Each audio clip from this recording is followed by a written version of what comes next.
Hello, everyone, and welcome back to Risk Takers and Trailblazers. I am joined with my fabulous co-hosts, Jen, Diane, and Tanya. And also today we have an amazing guest, someone I only met recently and fell in love with her and have followed and watched her a few times already on LinkedIn in many of her sessions. So I'm thrilled to welcome Ema Roloff to our podcast, who is a seasoned expert in corporate training and enterprise software sales with over a decade of experience training sales results, spearheading digital transformation in the insurance industry. So welcome, Ema. It is great to have you. There's some accolades that I have noted here. I can see you're recognized by Rise 35 Under 35, Litco's Insurance Innovators Top 100, InsurTech Hartford as an insurance influencer. Lovely. And Ema's insights and strategies are valued from business leaders, and looking to implement change is part of your passion. So welcome to joining us today. Thank you for having me. I've been looking forward to this. I'm excited to talk with all of you. We're excited to have you. Do you want to tell us a little bit and the audience about you? Again, I'm new to you. I know the other ladies know you quite well. So tell us a little bit about your early careers and some of the things that you've done.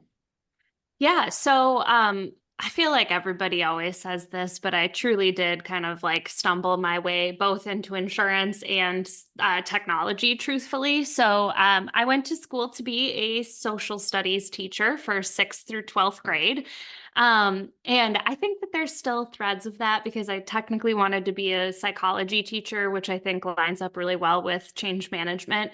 But I went to school to be a teacher, and while I was in school, the last 2 semesters of college, I was offered a training position or a internship in a training department for a fast food chain here in the United States. And the job was really focused on how to help managers in that restaurant chain, as well as franchisees, understand all the ins and outs of running a restaurant. So everything from like how to make what they call butter burgers. It's a little fun, fun Wisconsin fact, or scooping custard or basically ice cream, to then how do you like make sure you're following HR practices and doing your inventory and accounting the right way.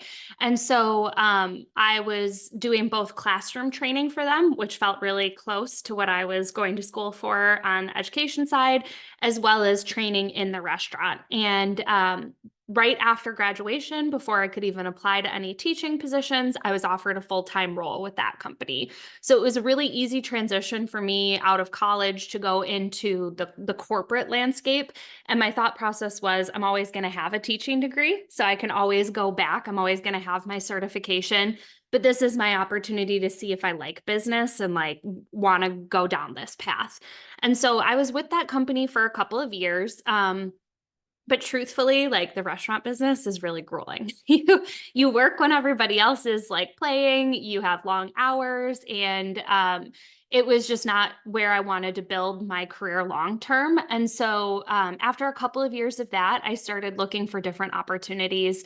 And I always say that my husband, my father-in-law, and my husband's uncle did an intervention with me on Thanksgiving one year when I was starting to apply for jobs. And they sat me down and they told me that they thought I should go into sales. And at that time, truthfully, sales was like a dirty word to me. I did not have a good impression of what sales was. I had no desire to try and be involved in it. But kind of like the very kernel of the business that I now run with my husband actually kind of came out from that conversation, because he looked at me and he said, well, the best salespeople are teachers. And if you can find a product that you care about and a company that you are passionate about, all you have to do is teach people about how you're solving their problem. You don't have to sell them on anything. And so he halfway convinced me enough to apply to one job. And I think like the stars aligned perfectly for me in that scenario, because I applied for one sales job. I met one of the qualifications on the job listing, and that was a 4-year college degree. And somehow they called me back for an interview. And I think every step of the way, it was actually a joke with the HR, now their CRO at my old company, that every time I spoke to her, I hung up and called my husband and was like, well, I didn't get that job, because it felt so outside of my comfort zone. But again, stars aligning. The COO of the company, which was Navient that I worked for, had previously worked for IBM, and IBM early days, before there were people that were choosing technology as a career path, would go to college campuses and recruit teachers to come and sell for them. And so our COO, her name was Liz Glasky, literally brought me in because I was a teacher. And once they had the chance to meet me, they were like, you're a cultural fit. We know you're going to be able to learn what we need you to learn. We'll give you a year, which, like, that is the most generous thing that a company could do. We'll give you a year to learn about technology. We'll give you a year to learn about sales. And then if you learn our tech and you don't love sales, we'll find another spot for you. So I had like this like kind of risk-free opportunity to try something brand new.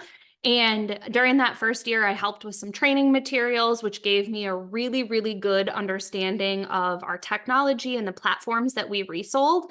But it also, working with them, they were a process automation company, not a software developer. So it gave me this fabulous foundation to figure out what actually matters when it comes to transformation and how much of it comes down to people and process. And then we had this toolkit of stuff that we could bring forward. So we were selling transformation truly, as opposed to just strictly selling technology. Which gave me this really wonderful spot to learn about those dynamics and figure out what makes things actually successful and what doesn't. And I was with them for about 8 years, and then transitioned more directly into the insurance industry. So when I was there, I sold cross vertically.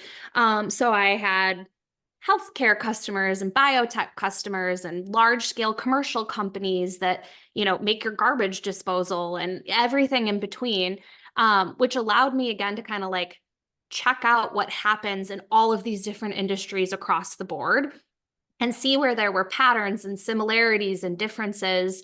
And during that time, I just kind of found that my people were in insurance, and slowly but surely started edging my way more and more in that direction. Nice. And I haven't looked back. I remember one thing you said that actually you just reminded me of, because we all met you last year at Amplify. And I mean, since then, have become close and got to see you at IBA and love following you along on LinkedIn. But you said something in the Women in Insurance panel that said your skill sets were, as a female, everyone would go, okay, this skill set leads you to be a teacher or a nurse or the nurturing. It would, but a male having that set of skill set would be sales or, in that way. And you would never have thought to go into sales. You're perfectly aligned to that direction.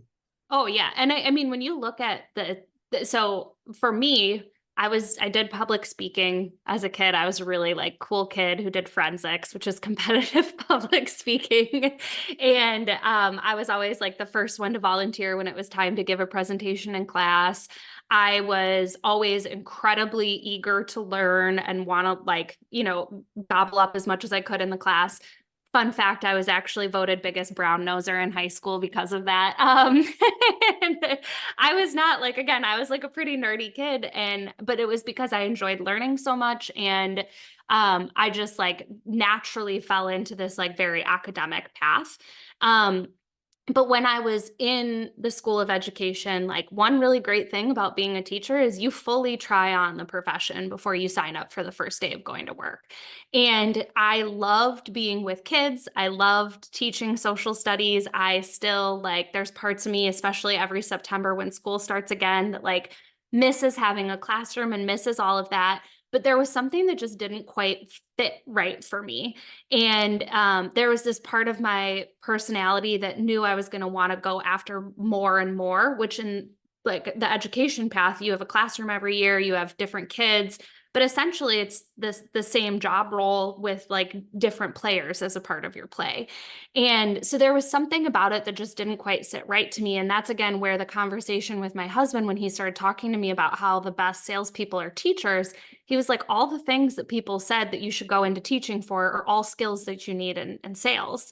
And so public speaking, being good with people, being able to break down concepts in a way that's really approachable for people, all of those things are so valuable in sales, but it was business was never brought up to me as an option of where I should go.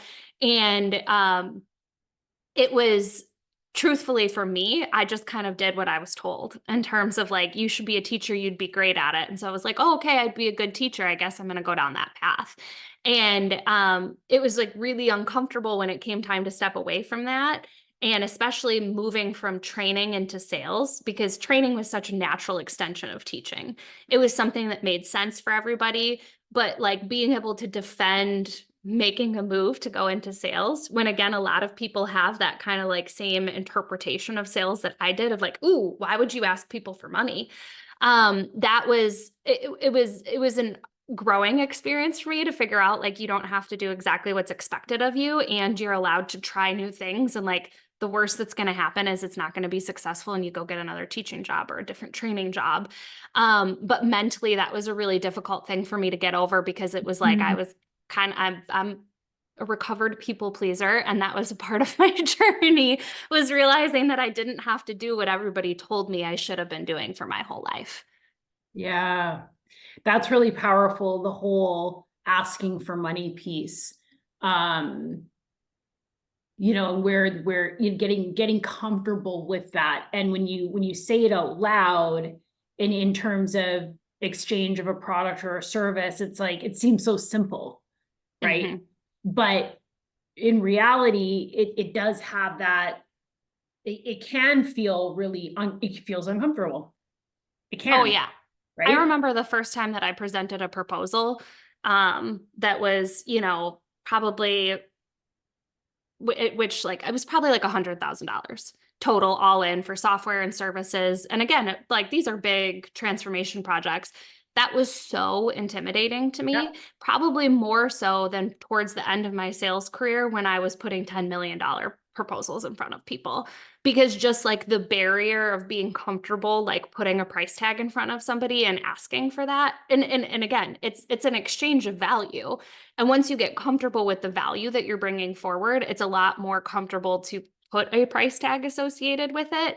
But that was incredibly intimidating to me when I first started. And I remember like literally having like dreams about what was going to happen when I, leading up to the meeting where I was going to give that first proposal, versus again, towards the end of it, being very clear on exactly what the value that we were going to bring forward was, exactly on how we were going to accomplish the goals that we had put forward, and feeling really comfortable with putting that number in front of someone because I recognized that the exchange was worth it.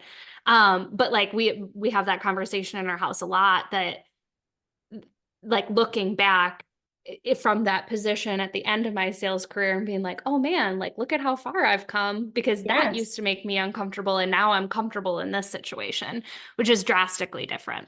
Yeah. That process of and letting go of the obsession and reading the SOW 14 times, 6 different ways to make sure that, there is that value. And then still missing the same typo every 14 times. Oh, right. And then exactly. you realize that it's not the end of the world. Yeah.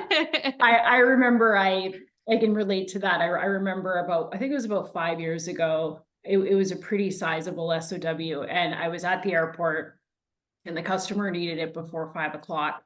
And I had this SOW done, okay, way before the 5 o'clock on a Friday night flight home. But it was the same thing. It was a big price tag. And I was coming from this, odd people pleasing spot, obsessing, perfectionism. And I missed my flight. Oh no. Okay. Stop it. That's not where I thought the story was going. I thought it was I missed my flight. a big typo in the title or something. No. So I delivered it. I go to walk up to my thing at my gate, and I missed my flight.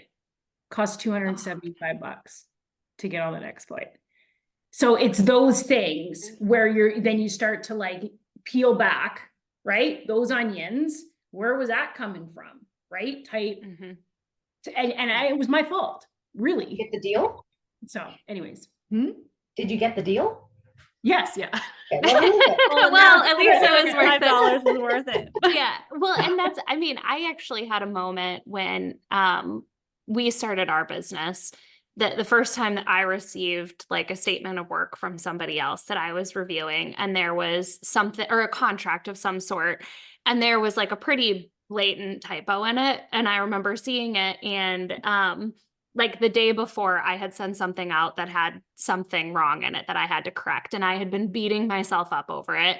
Because again, you might go through this stuff when you are in one job, and then you get into another job, and all of those insecurities start to settle in again. So of course, like naturally, when I went from salesperson to business owner, all of that behavior came back again. And I was beating myself up about this mistake that I had made in a contract. And then somebody sent me something that was like a far more obvious mistake. And like, I sent off an email that was like, oops, can you correct this? Like, and then I'm happy to sign. And I sent it off, and I was like, well, wait a second. Why have I been beating myself up for like over 24 hours about a mistake that was smaller than this, when clearly the other person on the other end probably had the exact same response that I just did to recognizing that there was something that needed to be fixed? And it's like that mentality of like, why do I treat other people so differently than I treat myself? And I talk about this a lot. I'll say to people, one of the biggest like aha moments that I had for myself was probably like 4 or 5 years ago. I heard somebody say that you should talk to yourself the way you talk to your best friend. And like the more that I like ruminate on that, like if you have a good best friend, they should be honest with you. They should give you hard truths when you need to hear them. But ultimately they're always going to be there to cheer you on. They're going to get you, like they want you to be successful, and they want you to believe in yourself. So the more that you can talk to yourself the way that you would talk to your best friend, or treat yourself the way that you would even treat a random acquaintance that's sending you a contract, the better you're going to be, and the easier it's going to be for you to like take the bumps that happen in life and like continue forward with your head held high. 100%. Yeah. I often use that talk to yourself like you're your best friend, because I think many of us on this call are recovering perfectionists and people pleasers, and it can be really hard to see reality for what it is and not your own anxieties or pressures you put on yourself. So I'm just going to transition, because this is the Women in Insurance podcast. And I was in sales. So insurance and insurtech sales is dominated by men typically. Was that your experience coming into sales, and how did you navigate male dominated culture? Like for me, I went into insurance sales, and I was one of two out of 10 people were females, and I started picking up some very macho traits. Like I started swearing like a sailor, Emma, after 3 months in the sales pit. And I don't That's swear. always I been a come part of home my to personality. husband, and I pick up people's personalities. He's like, who are you? And why is every second word a swear word? And and I picked up a little bit of that. And then I realized I just need to like really just be myself and find my own sales flow, and not try to like mimic the hyper masculine sales mentality. And I was wondering if you experienced any of that. Yeah. So one, I would say there's a little bit of like, I have 4 older brothers. So I've got one sister too, but like I've got 4 older brothers. So like my entire life has kind of been male dominated, I would say. The fact that now we have 2 daughters is like, and 2 female cats is like a shock to my system. I've never had this many women around me at any given point in time. So like some of those things are just kind of natural to who I am. Like I've always sworn like a sailor. You talk to my best friends that I've known since 3rd grade, and I was the one that taught them all the swear words because I had all of those big brothers. Yeah. But I would say, similar to kind of what you were saying, it took me a number of years to figure out that the way I was going to sell was going to be different. And I'm actually working on a keynote right now where I'm going to talk through this a little bit, because to me, like what unlocked being able to sell as myself and be myself professionally was creating content on LinkedIn. And I did a pretty good job of falling into exactly what like all of my male peers were doing, and this like the questions that they would ask and the way that they would talk through things. And like, again, I had made it to the top of our sales team and was, the top individual contributor for a couple of years doing that. But I would still regularly come home and on the end of a rough day when I had to do something that felt super unnatural or didn't sit right with me, and cry to my husband about the fact that I didn't think that this was the right career for me. And the amount of times that like he had to talk me off of the ledge of like, remember, like, you are good at this. Like, even if you're feeling uncomfortable right now, that doesn't mean that you don't have the skill sets to be successful here. Maybe next time you push back harder on this, or you take a different approach. And then it really took like that, for lack of a better term, that like come to Jesus moment that happened during COVID, when every tool that anybody had went out the window, and all of the things that I had been trying to do that were like a mix of my style and other people. So I was still very educational based in my sales style and that kind of thing. But I would be, leave a meeting and I'd have a boss say like, well, like, you didn't ask this question at the tail end of that. Like, how do you have that information? Or like, you should have asked it this way, or you should have been more aggressive in this. And, like, I'd get that kind of coaching at the end of every call or meeting. I guess at that point, a lot of it was still in person. But once COVID happened and all of those interactions were gone and all of the tools that we had used were out the window, it was like, well, kind of now it's like, I'm just going to try it. I'm just going to see what happens. And social selling had been something that I tried when I very first started. And LinkedIn was in a different place. Social media was in a different place. Like, again, dislike COVID immensely, but what it did for my career, I can't deny, because of like how it pushed me and kind of propelled me towards that content journey. But when I had started it the first time, I believed that there was value in social selling, but I couldn't figure out how to make the tools work for me. And then when COVID hit, video was like getting much more popular as a means of like communication. And from a timing perspective, I was one of the very early people to start making videos, especially in the digital transformation space. And so like a little bit of luck and a little bit of like, go out there and try it and see what happens. But once I started doing that, I started realizing like I can be exactly who I am out to the internet, and it'll attract the people that want to work with exactly who I am, instead of trying to get customers through cold calls unnaturally in a way that didn't ever sit right with me. I mean, guys, like when I would pick up a phone, I'm not even joking, I can get up on a stage in front of thousands of people and have no problem. You hand me a phone and you tell me to interrupt somebody's day and try to get them to talk to me when they are not interested in it, and I am like profusely sweating and my hands are shaking and I like stumble over my words. And so like doing that kind of sales never worked for me. And so when I like started transitioning over to the video side of things and like creating educational content and doing things that would bring people into our sales funnel, and then these people that were coming into our sales funnel, we'd get on a call and they'd say something like, oh, like, Emma, I feel like I already know you. Suddenly like took so much of the pressure away. I didn't feel like I had to be like anybody else. I could literally be exactly who I was, because if I wasn't, they'd be like, hold on, what's happening here? Why are you acting like this? This isn't who I know. And when I started doing that, I had been successful. But what happened was like things kind of like hockey sticked for me in terms of the deal size that I was able to bring in and the confidence that I had when I walked into a room. And those like intangible pieces of finally being yourself, I think, are what kind of unlocked a lot of like my success on the sales side and my success in the industry as a whole. Because now, anytime that somebody books me for a speaking opportunity or brings James and I in to help with their social strategy or like sales and digital marketing and growth, they know exactly who they're getting. So if I make up a word or I make a bad joke or whatever those things are, they know exactly who I am and they know what they were signing up for when they decided to come work with us. Yeah, that's fascinating. I think that's oh, go ahead, Dave. I was just gonna say, we had this conversation at IBA about like getting out of your comfort zone. You mentioned it when you were getting into sales, but even when you started putting your first TikToks on or your first videos on LinkedIn, like, you're basically, well, we had it in our outline, you're basically your own little brand now on LinkedIn, and we all follow your videos. But you said, go back in time to your first ones and oh God, yeah. And I mean, when we had a chance to chat about it, I was saying, same with us. Like, we're just getting used to being on the podcast and I was scared to watch the first episode back. I didn't want to see myself on Mhm. the thing, but it's getting out of that comfort zone. And look how far it's led you in your career, and look what it's given us on the podcast as our outreach and people we're meeting. And I mean, we wouldn't have met you unless you were doing what you were doing on LinkedIn. You wouldn't have Oh, come to yeah.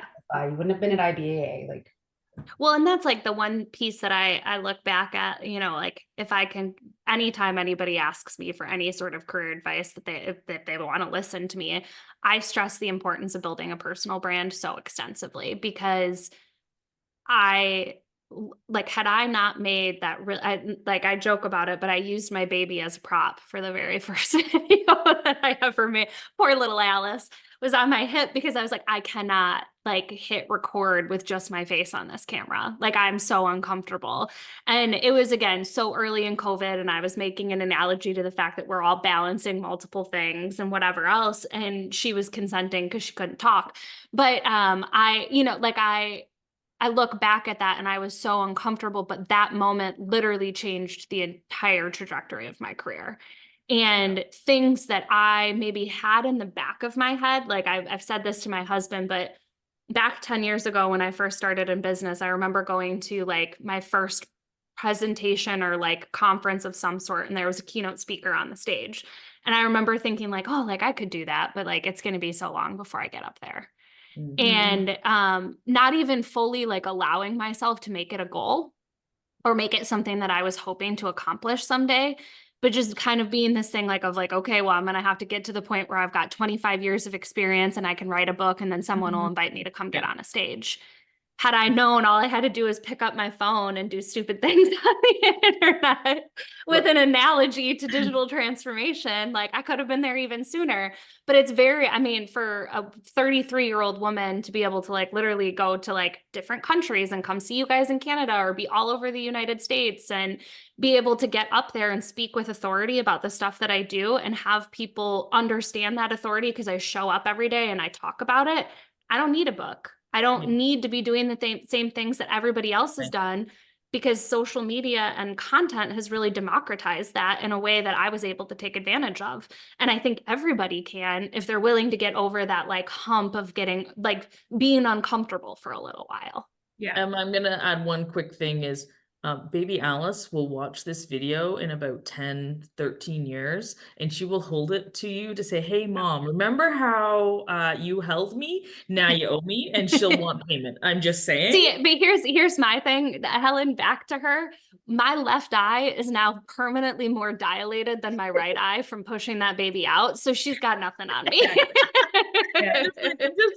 My kids are older, and I'm That's like, fair. it always comes back to something, right? Yeah. So, Oh yeah. Oh no, I'm sure. just give her leverage. Thanks, baby Alice.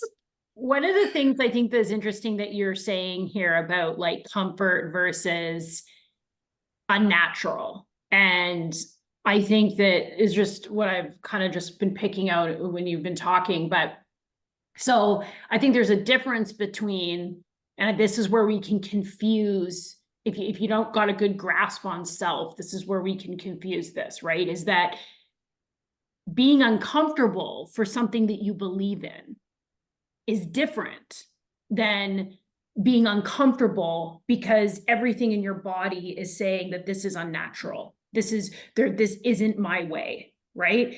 And so I just think for like the audience, I think that those are two different things. There's a lot of people who might be really good at cold calling and really feel like that is their approach, right? Whether it's right or wrong or not the thing. But I think it goes back to a podcast we had earlier, is that putting people in the right positions for themselves to excel.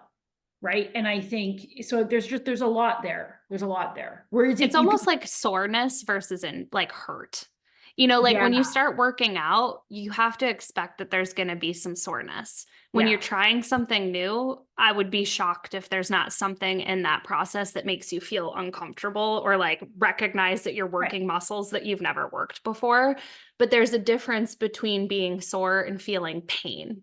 And if you step into something and it feels painful for you, like even if that's like mental dissonance with it, that's probably a signal to you that that's not something that like and I mean, there's always going to be parts of a job that you don't like, and there's always going to be things that you have to push through, whether it's your dream job or not. There's parts of what I do today that I don't absolutely love, but I know that I'm building towards something bigger.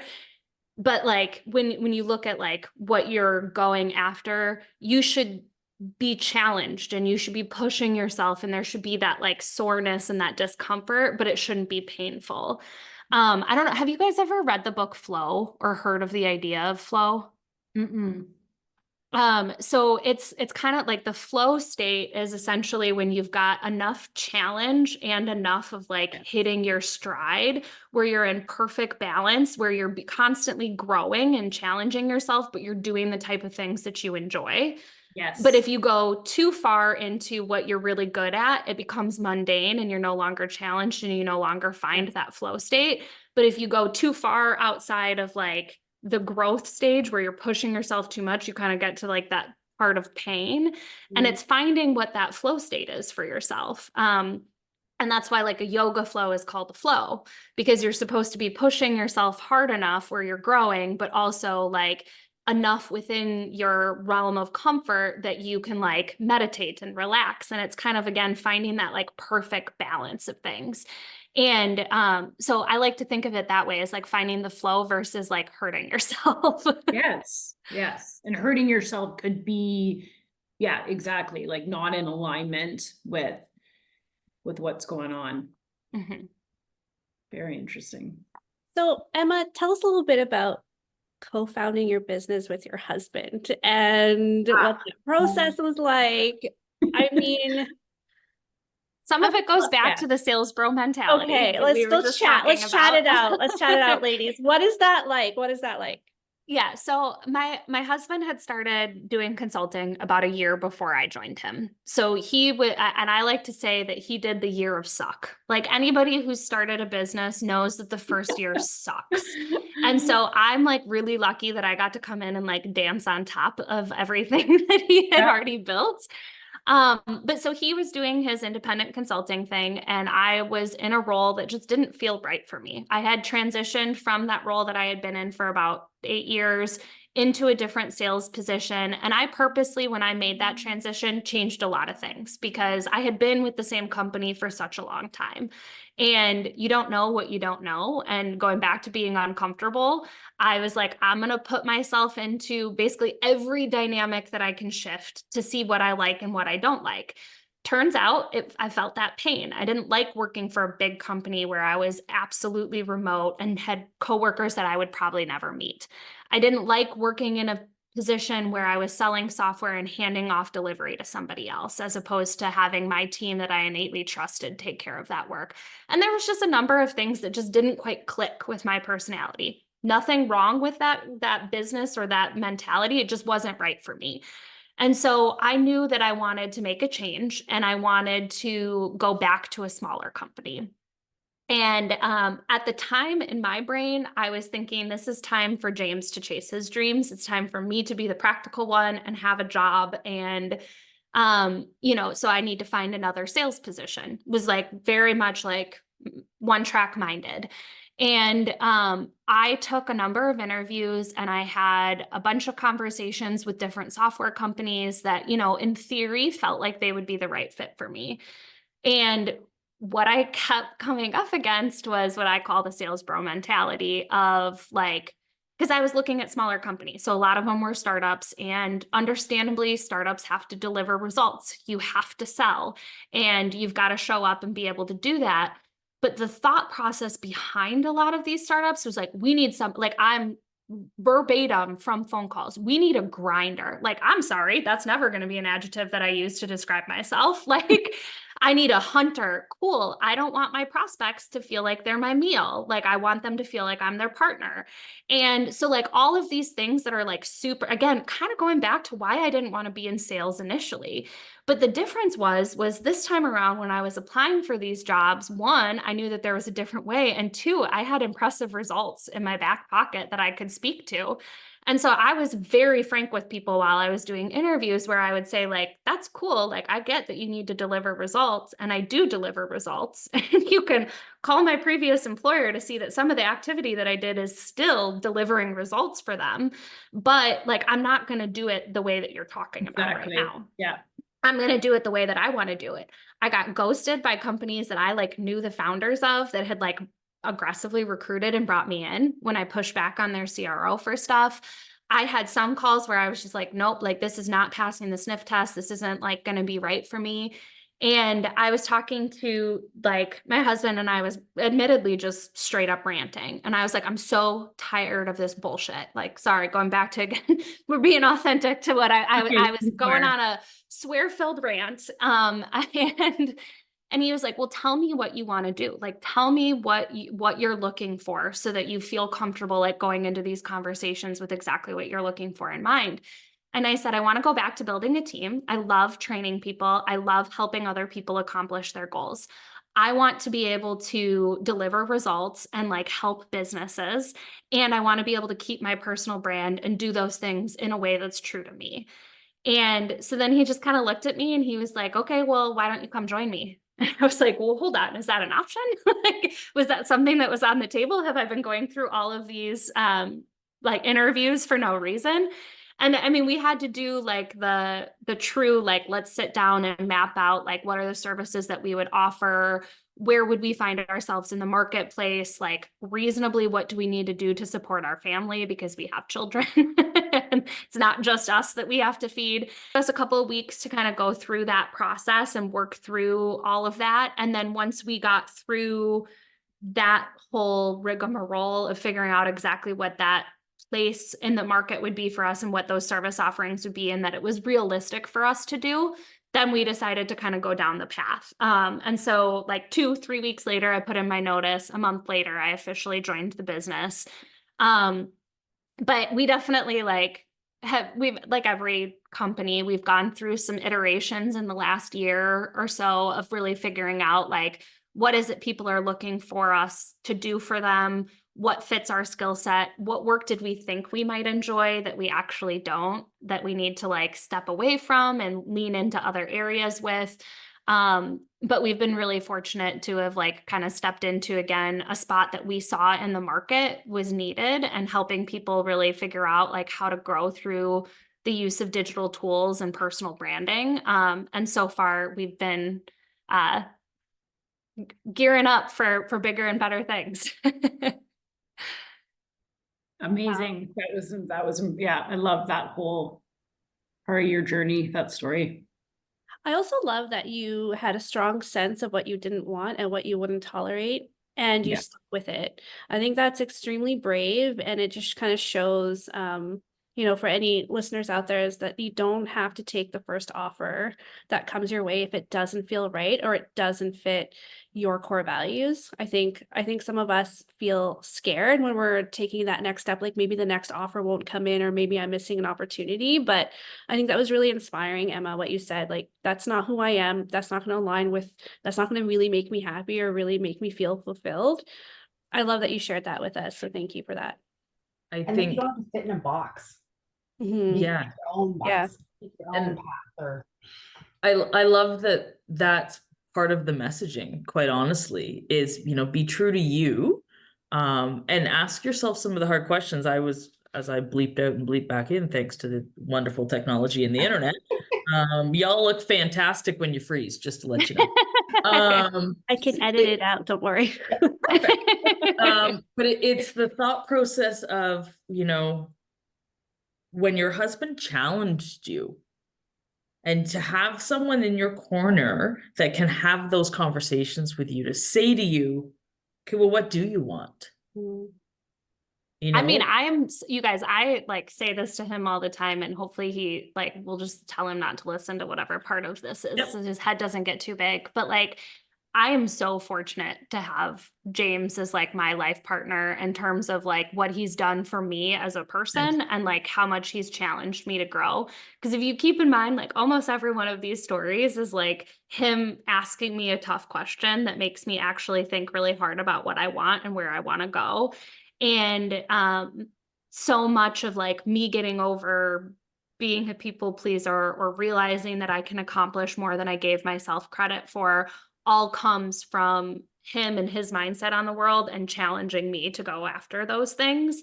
And sometimes it does, like, it sucks to have to like recognize like I needed somebody else to do that for me. But again, going back to like, he is my best friend and he's the one that sometimes gives me the tough advice that I need to hear or pushes me outside of my comfort zone.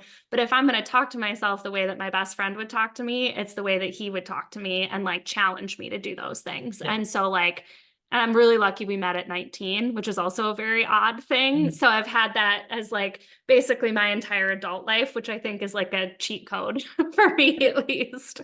But I think Yeah. if we take that piece and apply it to another topic and thought that we often touch on, which is, you know, being true to your authentic self, which we've talked about, right? And listening to your core values, but having the moments to realize what you truly want, right? And not settling, right? And hopefully that's what, and why we all came together, the four of us, is to really put something together for our listeners and even for ourselves, to be fair, right? It also came from this love of what can we do for each other to help champion one another and build each other up. Is your stories are what is also going to help our listeners. And maybe there's something you've said today that be like, someone will go, oh my goodness, that's right.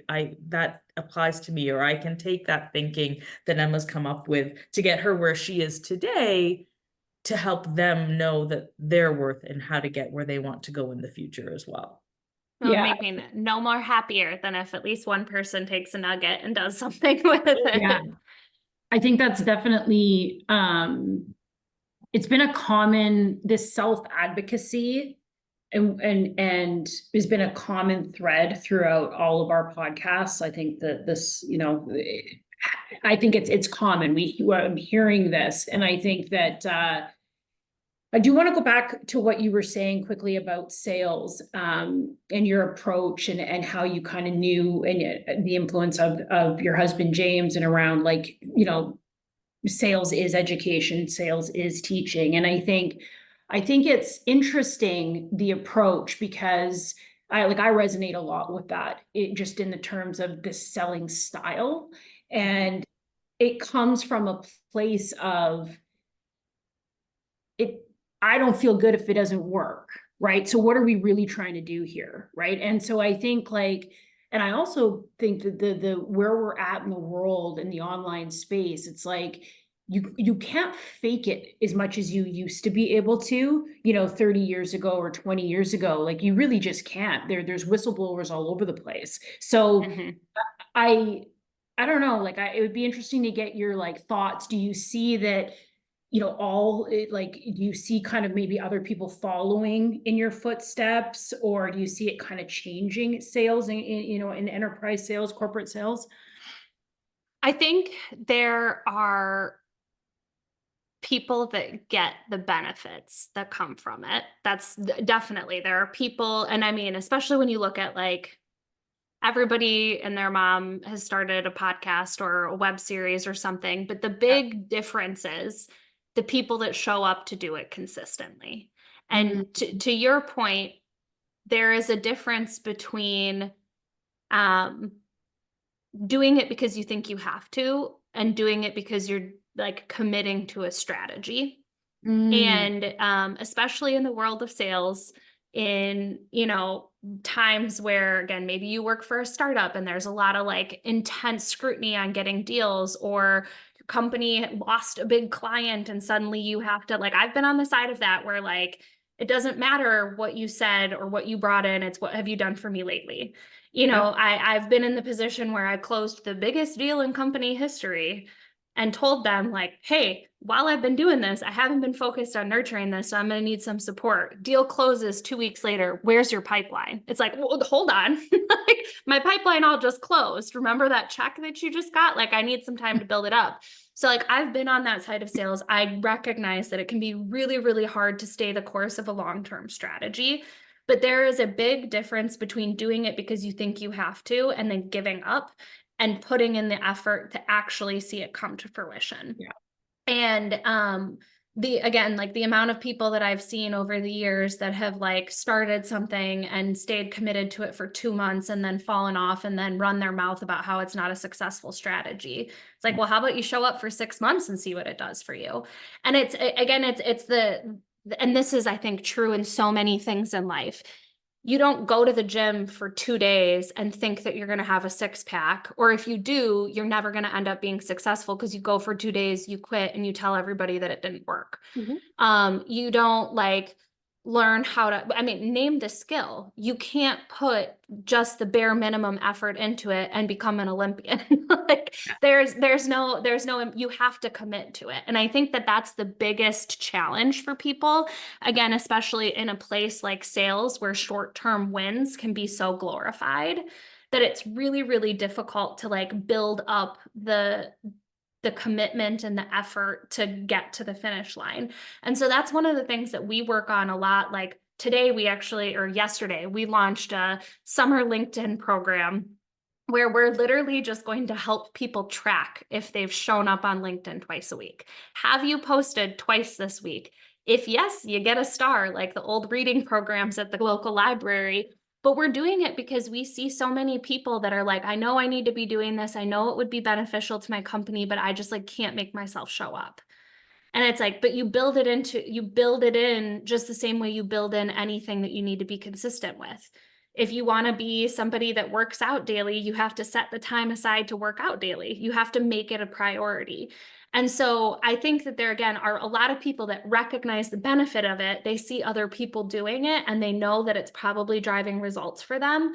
But there's a lot of people that are really quick to start it, stop it, and then poo-poo it because they didn't see the results with it.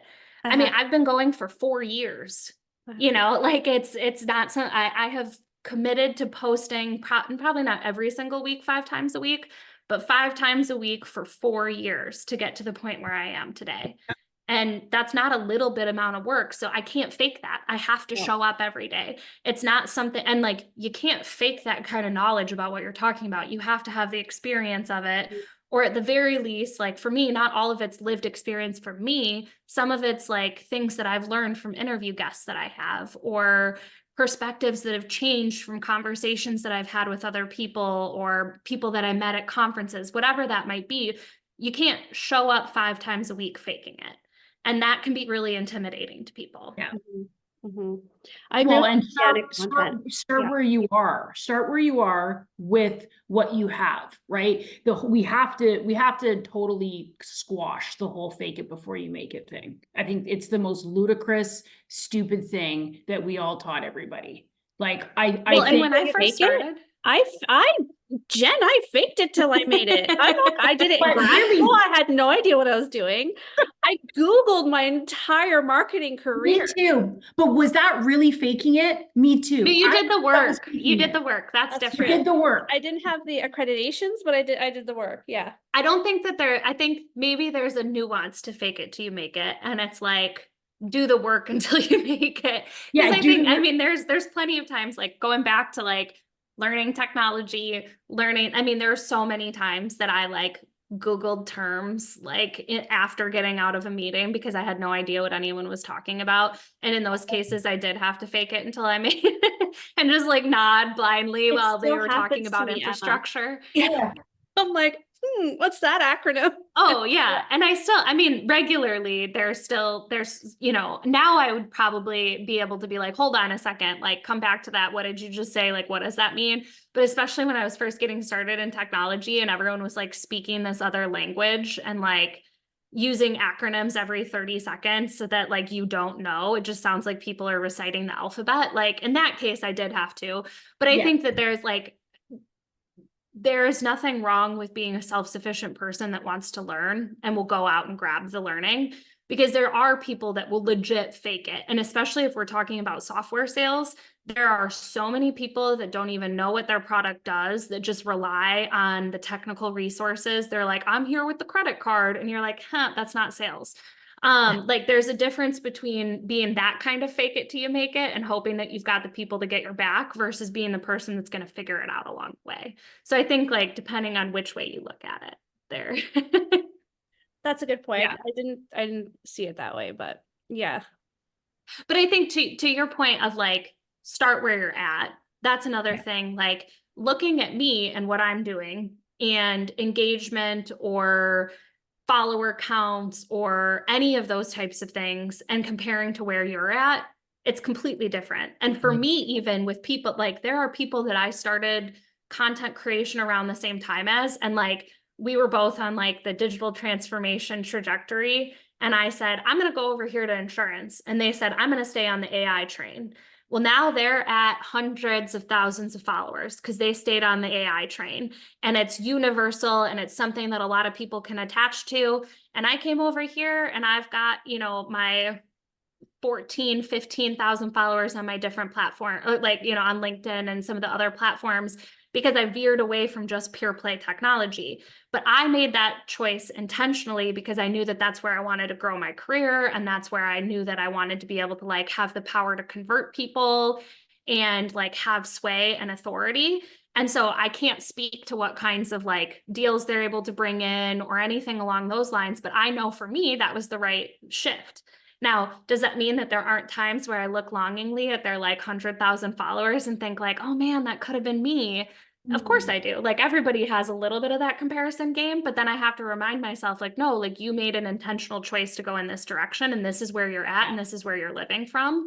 And so like if you're starting, don't look at people that have been doing it for years and compare yourself to them. Look at where you're at and like go from there. And like almost think of it as like a track meet or something. You're competing against yourself, not everybody. I mean, yeah, there are awards, but like really what you're trying to do is like if you're in an individual sport, you're trying to outperform yourself from the last time you did it. So show up every day trying to outperform yourself, and you're going to end up a lot further than if you play that comparison game. Look at me and all of my sports analogies today. 100%. Love it. You didn't know I'm a super jock, guys. It's the 4 brothers that you had.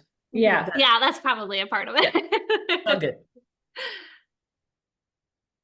So along this entire journey, Emma, what do you have any examples of when you felt imposter syndrome? How that impacted you and what did you do to overcome it?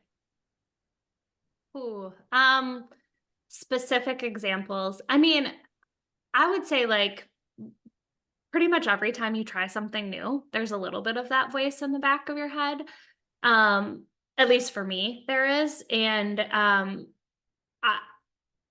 in terms of getting over it, going back to the fake it till you make it things, there is a little bit of like, I've got to try this before I can tell myself I can't do it. And like, oftentimes when you do that, you surprise yourself and things go better than you would expect that they would. And I would love to say that like I have this like perfect mastery of like Jedi mind tricks to convince myself that I'm going to be able to do it and like get over that. But a lot of it comes from recognizing that you're your hardest critic and that sometimes you need to rely on other people to build you up. So a lot of times for me, it's like, again, convincing myself like you need to try it. And if you fall flat on your face, then maybe you don't have to do it again. But then also like recognizing that most of the time when you go out and you try something new, you've got other people in your network or people that are like have your back that are cheering you on. So like the first time I did a large keynote where like I was the one on the stage threw up the night before. I wasn't, like I was not like the next morning I was fine. I had gotten all the jitters out, but like I'd be lying if I said I went into it like no concerns that I wasn't going to mess up or like no like qualms about going up there and like embodying keynote speaker, which was this new part of my title that like I hadn't had before. Or same thing, like the first time that I like posted a video announcing that we were starting the business, like, oh God, what if nobody's excited for this or we don't get any customers? Like there's always that in the back of your head. The other part, and this is maybe like a little woo-woo of me, and maybe is my Jedi mind tricks, but it's like something that comes from TikTok and it's called Lucky Girl Syndrome. And I don't know if any of you guys have heard this or you've heard me talk about it before, but it's a little bit of manifestation and a little bit of like just true delusion that the world is like working out in your favor. And anytime that I have like a moment to my own brain, I will say to myself, like, you're the luckiest girl in the entire world and things are always working out for you, even when you don't realize it. And the more that you start to think about that, the more you look for silver linings and the more you look for the lessons in life as opposed to focusing on failures. And so if you've always got that mindset, then you think like, okay, this opportunity is coming to me because things are working out for me. And this means that this is an opportunity that I should be taking. And so even if you don't fully feel like comfortable with it, you're like, all right, I'm trusting that the universe put this in front of me because it's supposed to be here. And I'm going to do what and even if it doesn't work out, there's a lesson in it, or something isn't working out because it wasn't the time for it to happen. And so that's probably the closest to like a trick that I have in terms of like being comfortable with taking on those new things and assuming that it's going to work out in my favor. I do practice the lucky girl syndrome all the time. Like, I'm so lucky, if this is so, yeah, I do. And it's like a manifestation, gratitude. I can give you guys an example of how lucky girl syndrome when I was in Canada for Amplify.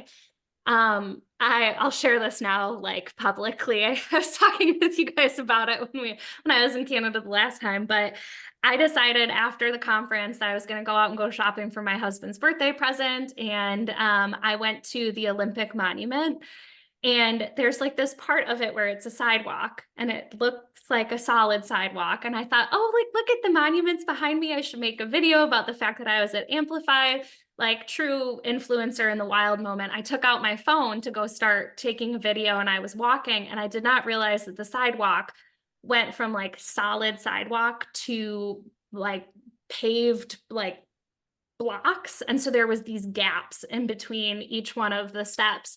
And I fell harder than I have ever fallen in my adult life. And if I were acrobatic enough, I could show you guys the scars I still have on my shin from that fall. But I ate it so bad, and I broke my phone, and I had to like limp back to my hotel by myself. And so I was feeling really bad about life and really bad for myself. And the next day, so my phone was like, my battery was starting to die really quickly. And so I had an appointment made for a couple weeks out to get the battery fixed in my phone. And it was going to be like $100 or something like that. Like not in terms of replacing a phone or getting the battery fixed, cheaper. But when I went to go get the back of my phone fixed, they're like, oh, the way that this broke, we have to actually replace the whole back part of your phone, which includes the battery and everything in. So like, you're going to have to drop it off and come back in 4 hours or whatever. And then I was like, oh, okay. So if you have to do all of that, how much is it? And I had Apple Care on my phone, and they were like, oh, it's $30. And I was like, oh, I mean, I don't love that I took that tumble, but it did save me like $70 and a trip back again to get my battery replaced. And so like, that was I chose to take that as my silver lining and my moment that lucky girl syndrome was like working out for me. There's been other times where I've missed flights and then had like a different opportunity come about because of that, or, different things. But like, when you start seeking out that silver lining, it presents itself to you a lot more often. And then it just kind of helps your mindset in general.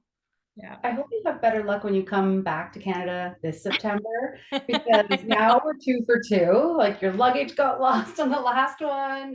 You guys are lucky I like all the people up there that I'll keep coming back. Amazing. And well, not amazing that you hurt yourself that bad. Oh, well, yeah. I'm also just like not the most coordinated person in life. So, I mean, like legitimately when I called my husband and I was like on the verge of tears and told him what happened, he's like, I mean, what do you want? You're in a different country. Like, how can I help you? And I was like, and he's like, I wish I could tell you I was surprised, but this is not like a phone call that I'm like surprised to be getting right now. Go back and get yourself cleaned up. Funny. One thing that I wanted to ask you, you mentioned your summer challenge on LinkedIn. So I'm going to definitely sign up for that and I try to do a lot on LinkedIn, and I know that I'm falling far behind. We'll be watching you. I know, you better. I hope so. But so that's a great place for people to start. But like, where else can people come and follow along with Roloff Consulting? And like, what's their best place to kick it all off if they're new to personal branding and all of that? Yeah, well, I would say like first step would be following myself and James. We both do a fair amount of content on personal branding. Mine, I would say, is a bit mixed between like personal branding and digital transformation. So you get a little bit of both flavors.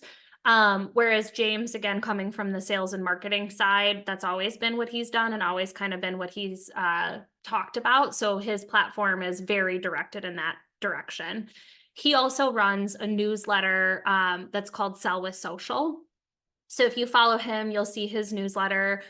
I use that newsletter to refer people to all the time because, like, as much as I am probably the queen of video, he is like long form content guru, like far more than I am.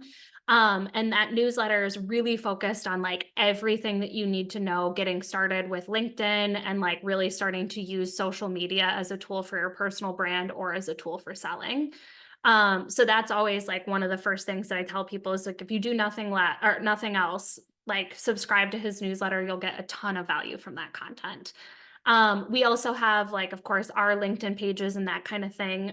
But then we practice what we preach. So we do a lot of content that's free on social media, whether that's like LinkedIn Live events, where we're talking about like LinkedIn optimization or those types of things. So if you're following either one of us, you'll get access to that content. And then on my side, like the digital transformation and insurance stuff too. So it's kind of like the 1-2 punch. And then the other thing that I will plug is we have, beyond the challenges that we run, we have a 5-day LinkedIn activation challenge too. So if you don't want to commit to the entire summer, we do have like kind of like a Kickstarter program that's available too, that talks through how do you optimize your profile for your ideal target, whether that's like a recruiter or a person, like your target demographic that you're selling to. And then it gives like 5 days worth of an email sequence to get you started with posting. So thinking about who your ideal buyer is, how do you create content that they'd be interested in, and kind of like, again, gives you that 5-day Kickstarter program from there. And we've had a number of people that have gone through that then came and joined our community afterward, or just like sent us a note to say like, hey, like I've really needed this. This is what I needed to kind of like start taking it more seriously. So again, if you don't want to commit to the full summer, you can do the 5-day challenge. But the 5-day or the summer program does have some like little prizes associated with it, because what kind of library reading program would we be without prizes? And you mentioned your community, so that's the Catalyst community, right? Yes. So Yep. tell us a little bit about that. Like what are you doing in that avenue? So the Catalyst community is predominantly made up of people that are like founders or executives in companies, is what we found have actually kind of started to attach to the community. But we also have a number of sales and marketing people that are in it as well. And it's a kind of like both asynchronous and synchronous training or like personal development platform. So we have a Slack community that's running all day, every day, with all sorts of different channels for you to put in questions about technology. What CRM are people using, or how do I do X, Y, and Z on my website, to like more, conversational things that are happening in the industry and that kind of thing.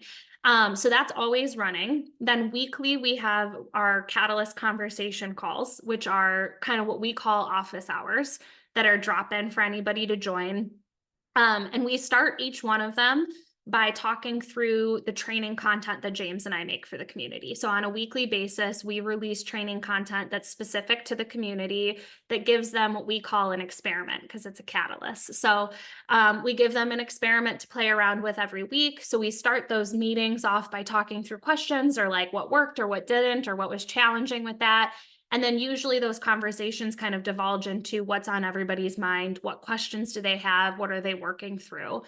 And then on a monthly basis, the last little piece that we have are master classes and workshops. So we tend to alternate back and forth between bringing in external speakers and James and I running workshops on stuff that's kind of within our wheelhouse. So we've had people come in and do public speaking workshops. We actually just had a paid ads workshop today. I've done video stuff. James is gearing up to do a lead magnet session with people. So again, all of these different components of digital sales and marketing, along with personal branding, all kind of mixed into this community that's really focused on just helping give people a kickstart. Love it. I love following along with I you guys. I do want to plug the fact, Emma, that you are coming back to Canada and you're on 2 sessions at Amplify Broker Tech Fest in Calgary at the Woohoo. Studio Bell, September 16th and 17th. So people, if you haven't bought your tickets, they're still available. They will sell out, so get it now. Emma, you're doing a session on digital transformation, and you're also in our Women in Insurance and InsurTech panel. And for all our listeners, we are going to be doing a risk takers meetup in and around that time, so stay tuned. But we just want to say, Emma, it was so great to have you on and for you to tell us about your journey and how you got from teaching to starting your own business. That's incredible. And yeah, we all follow you very intently. We all learn from your content, and we just love you so much. We just love you. Well, vice versa to all of you guys as well. Thank you for having me. Thank you. And we're going to link everything you talked about, Flow, all of your resources, the Catalyst community will all be linked below for everybody, including how to buy tickets to Amplify. And also, Jen and I are bringing back our marketing boot camp at Amplify. So come on, people. Okay. Yeah. So thanks, Emma. Can't wait to see you in person. I know. See you guys soon. See you. See you. Bye.